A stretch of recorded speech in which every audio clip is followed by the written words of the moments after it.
Fortune, Episode 4, The Authority of Timing. In previous episodes, we dismantled illusions that quietly govern most lives. The first was the belief that effort by itself determines outcome. Next was the belief that visibility by itself creates reward. Each belief survived because they contain partial truth.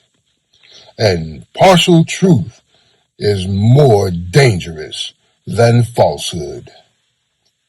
Effort prepares, visibility invites, but neither decides when fortune arrives.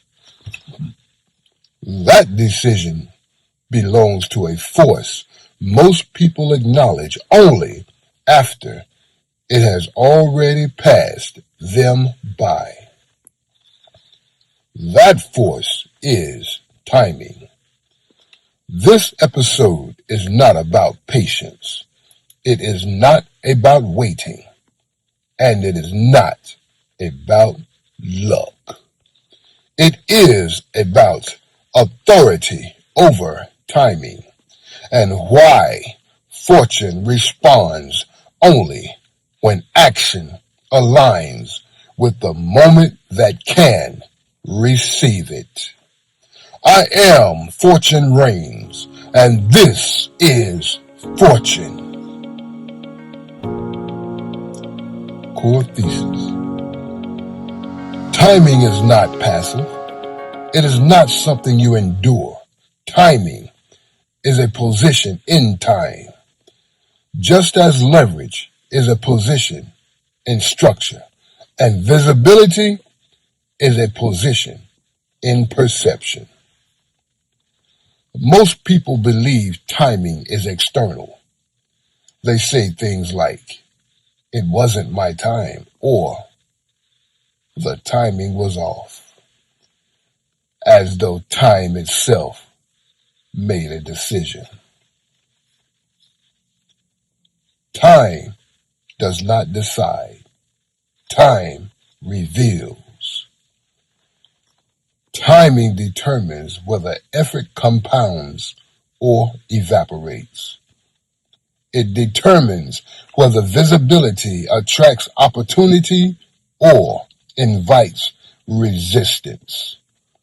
And it determines whether preparation becomes access or remains dormant. Fortune does not respond to readiness alone. It responds to readiness arriving at the correct moment. Why timing is misunderstood. Timing is misunderstood because it is invisible while it is forming. You cannot measure it directly. You can only see its effects. When timing is right, action appears effortless. When timing is wrong, identical action produces friction. This leads people to misattribute cause. They credit timing when timing was decisive. They blame character when timing was absent. As a result, people repeat behaviors without understanding why they once worked or why they no longer do. They confuse momentum with performance. Timing does not announce itself. It does not reward persistence for its own sake. It responds to coherence between internal readiness and external conditions. Timing and the limits of effort. Effort without timing produces fatigue. This is not because effort is wrong.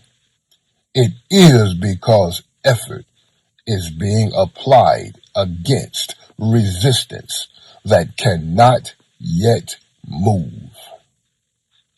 People interpret resistance as a signal to push harder, but resistance often means the moment has not opened. When effort precedes timing, it depletes energy. When effort follows timing, it multiplies results. This is why two identical actions can produce opposite outcomes depending on when they occur. Timing converts effort from cost into catalyst. Timing and the danger of visibility. Visibility without timing is exposure. When you are visible too early, you are evaluated before you are legible. When you are visible too late, the moment has already passed. This is why visibility alone does not produce wealth. Wealth responds to strategic visibility. Visibility that appears when the environment is prepared to reward it. This is the missing link many people never identify. They work, they prepare, they make themselves visible, and still nothing happens. Not because they failed, but because the moment was not yet receptive. Visibility introduced at the wrong time invites extraction instead of opportunity. It draws attention without authority. It creates demand without control. Fortune does not reward premature exposure. It rewards timed revelation. Why wealth requires strategic visibility. Wealth is not drawn to effort. It is not drawn to struggle. Wealth moves towards signals of stability, access, and control. Strategic visibility is the mechanism that communicates those signals, but only when timing permits. Skill without visibility remains local. Visibility without timing remains volatile. But when timing aligns, visibility becomes confirmation rather than announcement. At that point, wealth does not need persuasion. It recognizes readiness and responds accordingly. This is why some individuals experience sudden acceleration after long periods of obscurity. The work was not new. The visibility was not louder. The timing had shifted. The internal component of timing.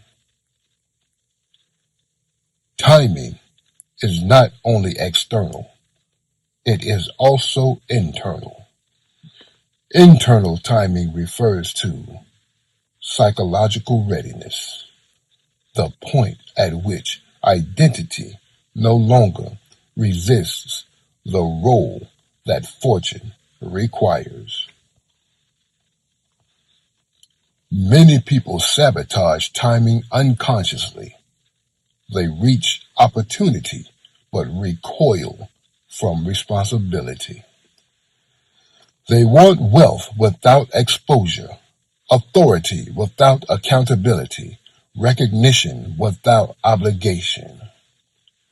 Timing closes when internal resistance appears. Fortune does not force alignment, it withdraws and waits. This is why some opportunities arrive repeatedly but never stabilize.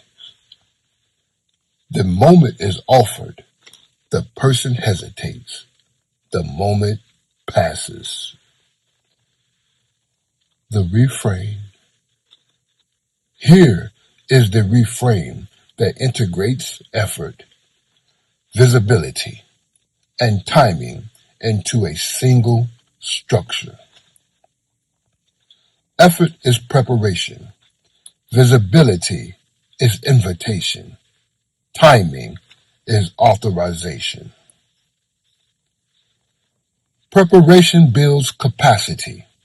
Invitation signals availability. Authorization allows transfer. Without authorization, nothing moves. Confusing these stages leads to exhaustion, overexposure, and frustration. Separating them restores clarity. Clarity is what fortune responds to. Why timing cannot be forced. Timing cannot be forced because it depends on conditions beyond individual control. Markets shift, audiences mature, structures realign. Attempting to dominate timing results in escalation, more effort, more visibility, more noise. This creates pressure without traction. Those who understand timing act differently. They refine instead of rush. They position instead of plead. They prepare silently until movement becomes inevitable. When timing opens, action appears decisive, even sudden, but it is neither. It is simply aligned. The difference between waiting and positioning. Waiting is passive. Positioning is active. Waiting hopes for change. Positioning anticipates it. Those who position themselves correctly are already moving when timing arrives. This is why timing appears generous to some and cruel to others. It is not favoritism. It is readiness meeting receptivity. The role of restraint in timing. Restraint is timing's closest ally. Restraint prevents premature action. It preserves energy. It maintains signal clarity. Most people violate timing through impatience. They reveal too much. They commit too early. They escalate before leverage is established. Restraint keeps the option space open. Fortune favors those who know when not to act. Why timing creates the appearance of luck. Luck is what timing looks like to those who did not prepare. From the outside, aligned action appears effortless. From the inside, it is simply overdue. People say it happened overnight. They do not see the years of calibration that preceded the moment. Timing does not erase effort. It redeems it.